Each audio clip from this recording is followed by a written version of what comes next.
지난주에 여러분에게 휴거에 대한 설이 몇 가지가 있다고 그랬어요? 3가지의 설이 있다고 그랬습니다. 환난 전 휴거설을 믿든 환난 중간 휴거설을 믿든 또는 환난 통과 휴거설을 믿든 그건 자유입니다.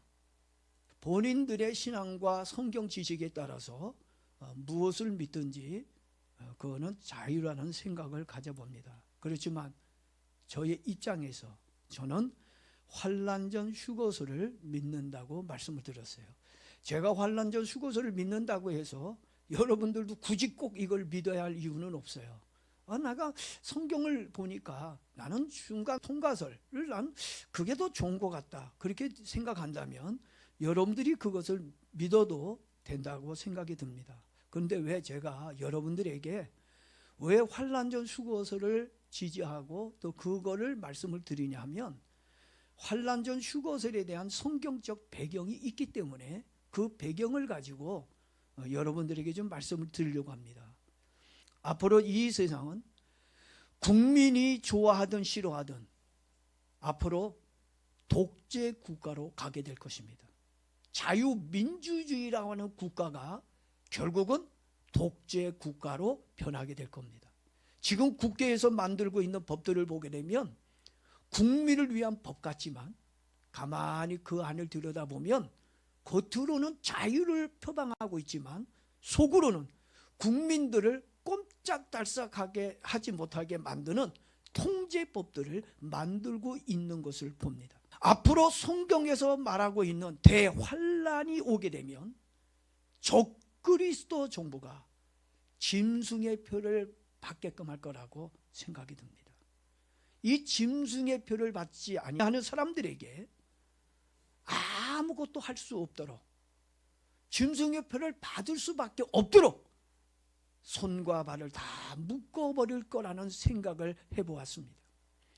환난 전에 휴거되지 못하고 이 땅에 남겨져 적그리스도의 통치를 받게 된다면 적그리스도의 거짓말과 공갈 협박에 못 이겨 모든 사람들이 뭘 받게 될까요? 짐승의 표를 받게 될 거라는 것입니다. 저는 분명하게 말씀드리지만 적그리스도가 나타나게 되고 적그리스도의 정부가 등장하게 되면 이제 모든 사람들이 그들의 거짓말과 공포에 짐승의 표를 받게 될 것입니다. 나중에 짐승의 표에 대한 이야기를 한번 할 수도 있겠지만 이건 조금 위험한 부분이라 제가 이 부분에 대해서만큼은 그렇게 얘기하지 않으려고 합니다. 어떤 그래요? 난 짐승의 표 안 받을 자신 있어요? 짐승의 표 안 받을 자신 있다고요? 저는 그 거짓말, 뻔한 거짓말 안 믿습니다. 증명서가 있어야 여행도 다니고 직장에도 다닐 수 있고 학생들은 어디도 다닐 수 있어요? 학원에도 다닐 수가 있었습니다. 사람들은 무서워 맞고 싶지 않았지만 문화생활을 즐기기 위해 먹고 살기 위해 직장에 다니기 위해 공부하기 위해 싫어도 어쩔 수 없이 너도 나도 할 게 없이 국민 몇 프로가 맞았어요? 96% 이상의 사람들이 맞았어요. 3% 4% 저같이 안 맞은 사람도 있지만 대부분의 사람들이 다 맞았다는 얘기입니다. 저는 이런 국민들의 모습들을 보면서 환난의 때 적그리스도의 정부가 어떻게 국민들을 통제하고 다스리게 될지 알 수 있게 되었습니다. 그러니 환난 중간이나 환난이 끝나고 나서 예수님이 오신다면 짐승의 표로부터 과연 몇 명이나 자신의 믿음을 지킬 수 있을까요? 그러니 환난 후에 예수님이 오신다면 과연 몇 사람이나 짐승의 표를 안 받고 견디고 이겨낼 수 있을까요? 여러분, 이겨낼 수 있겠어요? 저는 짐승의 표를 안 받고 견디고 이겨낼 수 있는 자가 거의 없다고 봅니다. 지금은 아무런 문제도 없고 환난도 없으니까 편안하니까 견딜 수 있습니다. 이렇게 생각도 하고 말도 쉽게 할 수 있겠지만 여러분, 엄연히 말해 말과 현실은 분명하게 다르다는 것을 우리는 너무나 잘 알고 있습니다. 환난 통과설을 주장하시는 분들이 누구 이야기를 자주 하냐면 스데반 집사님 이야기를 많이 합니다. 스데반 집사님이 돌에 맞았어요. 스데반 집사님이 돌에 맞았지만 하나님의 능력으로 견디고 이겼다고 이야기를 합니다. 여러분이 스데반입니까? 스데반과 같은 믿음과 성령으로 충만한가요? 그래서 스데반에게 대해서 또 이렇게 얘기합니다. 그러면서 스데반이 돌에 맞았을 때 스데반은 하나도 안 아팠다는 거예요. 하나님의 능력으로 통증을 느끼지 못했다는 얘기입니다. 제가 한 가지 물어보겠습니다. 스데반이 돌에 맞았을 때 여러분 옆에서 지켜봤나요? 옆에 있었어요? 아팠는지 안 아팠는지 여러분들이 봤습니까? 그랬더니 어떤 사람이 기도하다가 천국에 갔대요. 가가지고 스데반 집사님을 만났답니다. 그래서 집사님께 물어봤어요. 집사님, 돌에 맞았을 때 많이 아팠어요? 하고 물어봤더니 스데반 집사가 그러더래요. 아니요, 하나도 안 아팠어요 라고 얘기하더라는 거예요. 아멘도 안 하는 거 보니까 여러분, 스데반은 맞아도 안 아팠다니까. 여러분은 맞으면 아플 것 같아요? 아주 뒤게 아플 것 같죠? 그냥. 여러분, 그렇게 천국에 스데반 와서 하나님의 능력으로 돌에 맞아도 안 아팠다라고 스데반이 얘기해 줬다는데 정말 천국 가서 스데반을 만나고 왔는지 아니면 스테반을 만나고 왔는지 누가 압니까? 저는요, 천국에 갔다 왔다는 사람 말, 물론 그분들 그 신앙 인정합니다. 이해합니다. 왜? 저도 영적 세계를 많이 경험한 사람 중 하나이기 때문에 이해합니다. 근데 너무 천국과 지옥에 왔다 갔다 했던 사람들의 말에 현혹되면 안 됩니다. 여러분, 그들의 말보다 뭘 믿어야 돼요? 성경 말씀, 하나님의 말씀을 100% 믿으며 살기를 바랍니다. 하나님의 말씀을 믿어야지 사람의 말을 믿으면 어떡합니까? 사람들의 개인적인 체험은 개인의 신앙일 뿐이지 그게 하나님의 말씀이 아니에요. 그들의 간증, 그들의 체험을 그냥 참고로만 여러분들이 기억하면 좋을 것 같습니다. 그리고 한번 생각해 보십시오. 스데반이 돌에 맞았을 때 하나도 안 아팠다면 왜 죽었겠습니까? 간지러워서 죽었나요? 너무 시원해서 너무 좋아서 죽은 건가요? 여러분, 왜 스데반이 죽었는지 한번 잘 생각해 보았으면 좋겠습니다. 제가 청년 때 초신앙 때죠. 교회 다니지 얼마 되지 않았을 때 순복음교회 초라이 예배에 간 적이 있습니다. 그때 어느 장로님이 저에게 또 그 제 주변에 모여있는 사람들에게 예수님의 인성과 신성에 대해서 말해준 적이 있었습니다. 예수님께서 십자가를 지실 수 있었던 이유에 대해서 말씀해 주셨는데 제가 그 장로님의 이야기를 들으면서 많은 은혜와 감동을 받았어요. 여러분들 중 제가 좀 잠깐 얘기할 때 저처럼 은혜와 좀 감동을 받았으면 좋을 것 같아요. 40년이 지났는데도 아직까지 그 장로님 말씀이 생생하게 기억이 납니다. 잘 들었으면 좋겠어요.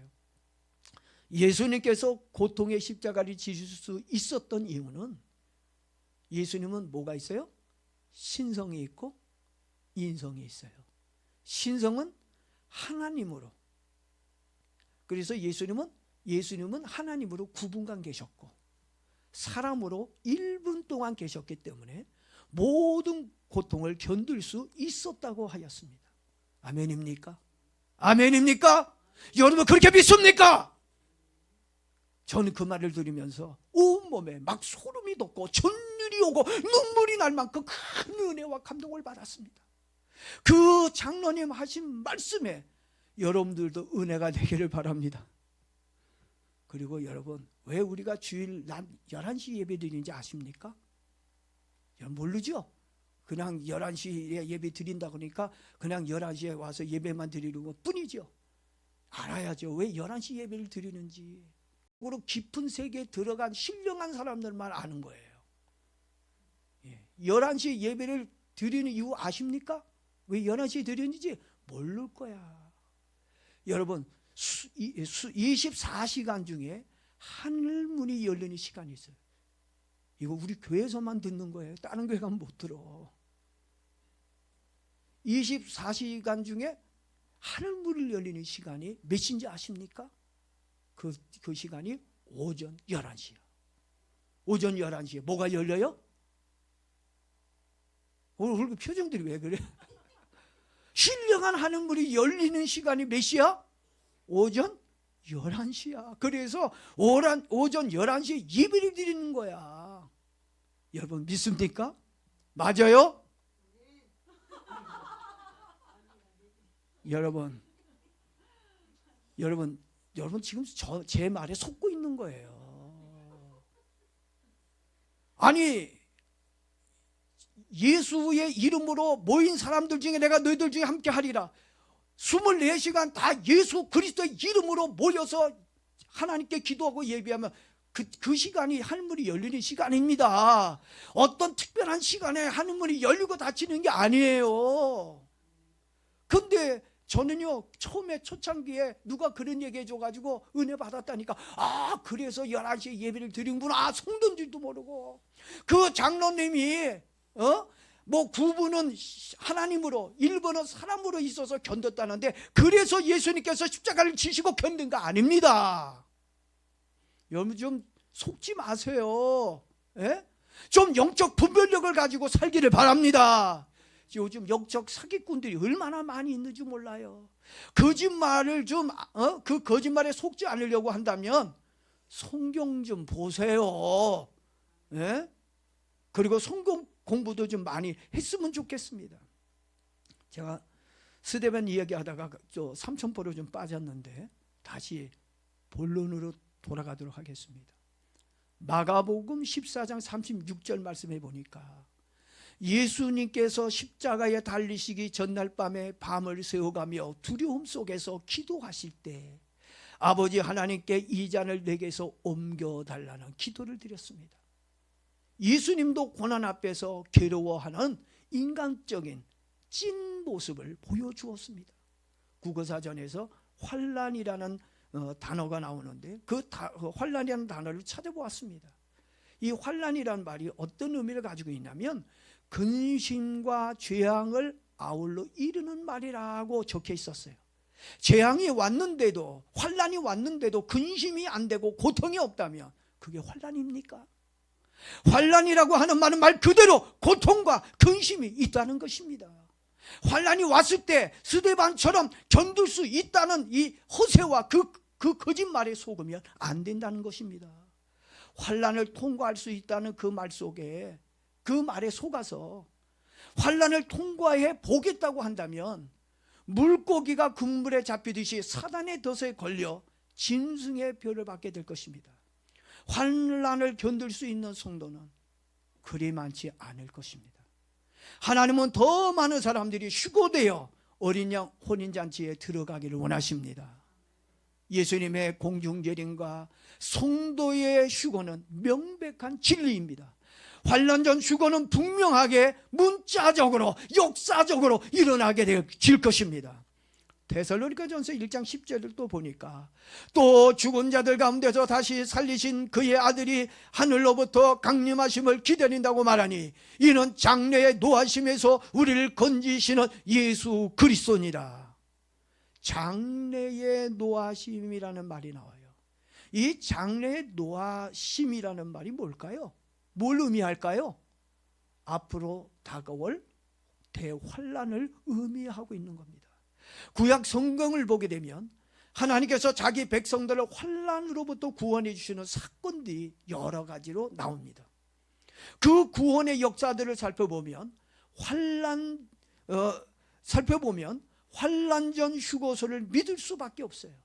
먼저 창세기 6장을 한번 보니까 창세기 6장 말씀을 보게 되면 어떤 내용이 나오죠?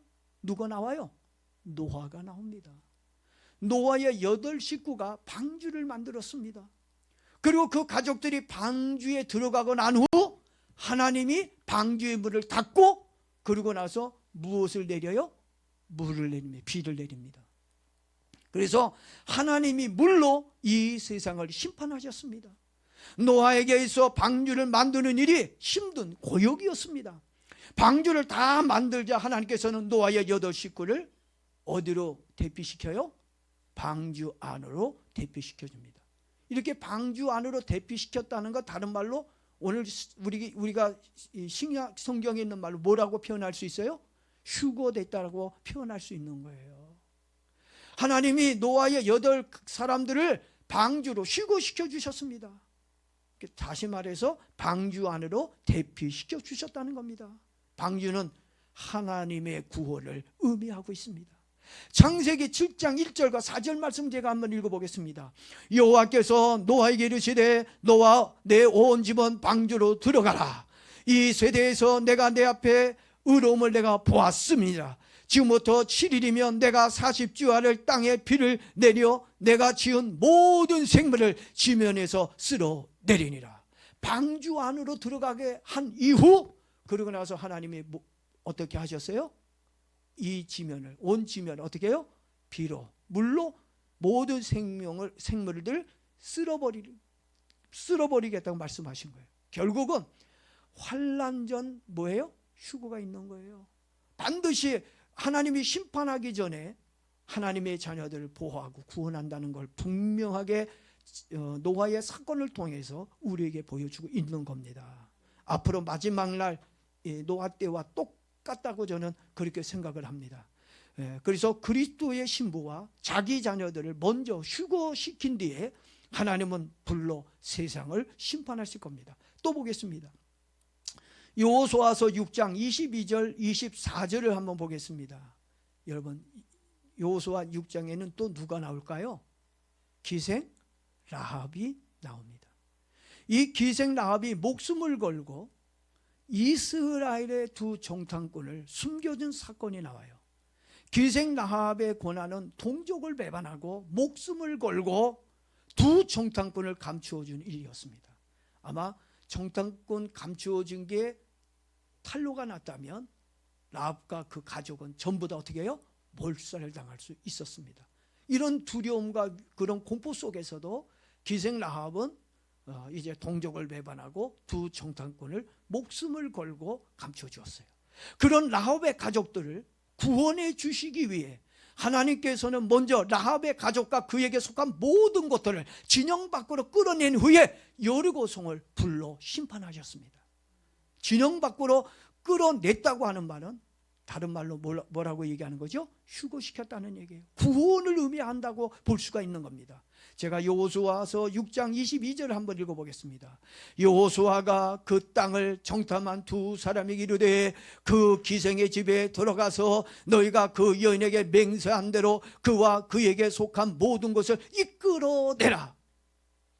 여러분, 이끌어내라가 우리 예수님이 우리를 공중으로 끌고 가는 그런 은혜인 줄로 믿습니다. 이 휴거되는 거예요.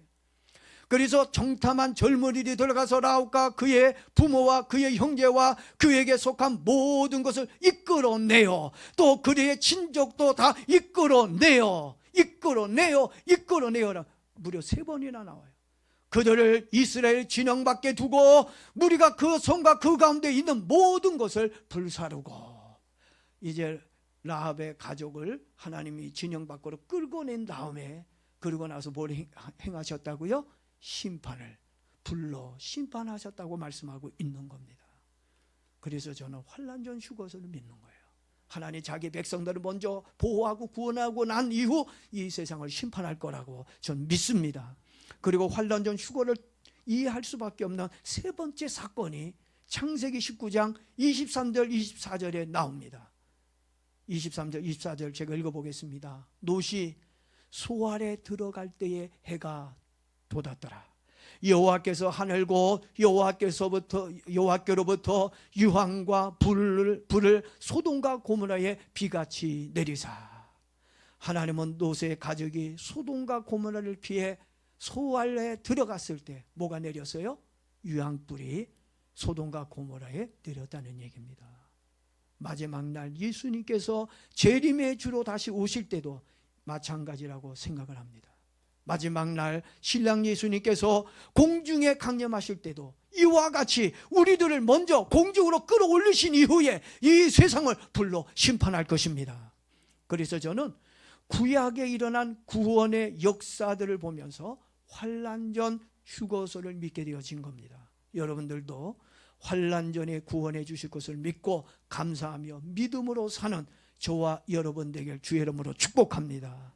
만약에 여러분들 중에 대환난 중과선이나 통과선을 믿는 분이 있다면 환난에 남겨져 고난을 받게 될 때 지금의 그 믿음 변치 마시고 믿음대로 목숨을 걸고 신앙을 지켰으면 하는 마음 간절합니다. 그리고 환난 전 구원과 휴거를 구약 성경에만 이야기하고 있지가 않아요. 신약 성경에서도 환난 전 휴거나 구원에 대해 말해주는 성경 구절이 있다는 얘기입니다. 누가복음 21장 36절에서 예수님께서 제자들에게 직접 하신 말씀입니다. 이러므로 너희는 장차 올 이 모든 일을 능히 피하고, 장차 올 이 모든 일을 어떻게 해요? 피하고 그랬어요. 인자 앞에 서도록 항상 기도하고 깨어 있으라. 장차 올 이 모든 일이 무엇을 말하고 있을까? 장차 올 일, 이게 뭘까요? 저는 이 장차 앞으로 다가올 이것이 환난이라고 생각합니다. 성경에서 얘기하고 있는 대환난을 얘기하고 있다고 생각해요. 그리고 능히 피하라. 뭘 피하라는 얘기죠? 이 환난을 피하라는 얘기입니다. 저는 여러분들에게 이 환난을 피하기를 바랍니다. 난 견딜 수 있어. 난 이길 수 있어. 그런 허세 부리지 말고, 이 믿음도 없으면서 뭘 그렇게 그냥 이길 것 같이 말이야. 다윗도 아니면서. 그리고 능히 피하라고 하는 이 말씀은 환난을 피하라는 말입니다. 그리고 환난을 피해서 어디에 서라고요? 누구 앞에 서라고? 인자 앞에 서도록 하라. 여러분, 인자 앞에 서도록 하라는 이 말씀은 휴거되어 주님 앞에 있으라는 말인 줄로 믿습니다. 특히 환난을 피해 휴거될 수 있는 성도는 어떤 사람이 되어야 될까요? 항상 기도하고 깨어 있으라는 말씀이 제 가슴을 그냥 강하게 두들기고 있습니다. 7년 대환란은 이 세상에 임할 심판으로 휴거되지 못하고 남겨진 모든 사람들에게 임하게 될 고난입니다. 저는 여러분들이 7년 대환란을 겪지 않았으면 좋겠어요.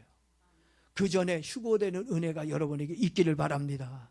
그러므로 장차 올 대환란을 피하고 예수님 앞에 서라고 하시는 이 경고의 말씀을 귀담아 듣고 휴거 성도 되길 축원합니다.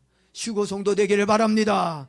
그렇다면 어떤 사람이 대환란을 피해 휴거되어 예수님 앞에 서 있을 수 있을까요? 그게 중요하잖아요. 이 대환란을 피해서 휴거돼서 예수님 앞에 서 있을 수 있는 사람이 과연 누굴까? 누가 예수님 앞에 서 있을 수 있을까? 저와 여러분이 되기를 바랍니다. 그러면 이제 알아야 될 거 아닙니까? 예수님은 우리에게 누가복음 21장 36절 말씀을 통해서 그 해답을 이야기해 주셨어요. 항상 예수님의 이름으로 기도하고 깨어 있는 사람만이 마지막 날 예수님 앞에 서 있는 사람이 될 줄로 믿습니다. 여러분, 어떤 사람이 예수님 앞에 서 있게 된다고요? 환난을 피해서 항상 깨어서 기도하는 사람이에요. 여러분, 성경에 보면 항상 깨어서 기도했던 나이 드신 두 분 있죠? 누구예요? 아기 예수님을 만난 사람. 아기 예수님을 늘 사모하고 기다렸던 두 사람이 있었어요. 누구죠? 나이 많은 시므온이나 할아버지. 또 누구예요? 어릴 때부터, 나이가 젊을 때부터 생가부가 돼가지고 그 혼자서 성전을 지키면서 늘 성전을 떠나지 않고 늘 기도하고 메시아를 기다렸던 여인이 있었죠. 누구죠? 안나라는 여인. 이 두 사람은 메시아를 만났어요. 여러분들도 정말 다시 오신 메시아, 다시 오신 예수 그리스도, 이분을 소망하고 이분을 바라보고 산다면, 그러려면 우리 뭐 해야 돼요? 항상 기도하고 또 뭐 해야 돼요? 깨어 있어야 한다는 얘기예요. 항상 기도하고 깨어 있는 거 쉽죠? 참 쉽지요? 쉬워요? 어려워요? 아주 되게 쉬운 것 같은데, 깨어 있으라는 거, 항상 기도하는 말은요 엄청나게 힘든 일이라고 저는 생각합니다.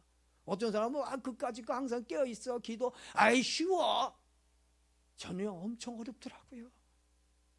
기도하는 게 여러분 쉬운 것 같지요? 깨어있는 게 쉬운 것 같죠? 아니야, 엄청 어렵습니다.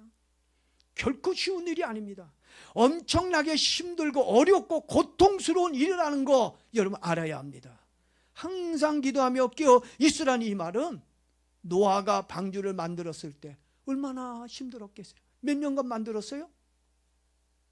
120년간 만들었다는 이야기가 있는데 제가 못 봤으니까 잘 모르겠지만 어쨌든 엄청난 시간을 걸려서 방주를 만들었어요. 그 8식구가 방주를 만들었을 때 그들이 얼마나 고통스러워했겠는지를 알 것 같아요. 너희도 힘들고 어려워도 노아가 인내하고 방주를 만든 것처럼 인내하며 항상 깨어 기도하며 믿음으로 살라고 하는 말씀입니다. 또 항상 기도하고 깨어 있으라고 하는 이 말은 라합이 목숨을 걸고 두려움 속에서도 두 정탐꾼을 보호해준 것 같은 그런 어려움이 있다는 얘기입니다. 그 정도로 깨어서 항상 기도한다고 하는 것이 쉬운 일이 아니라는 거예요.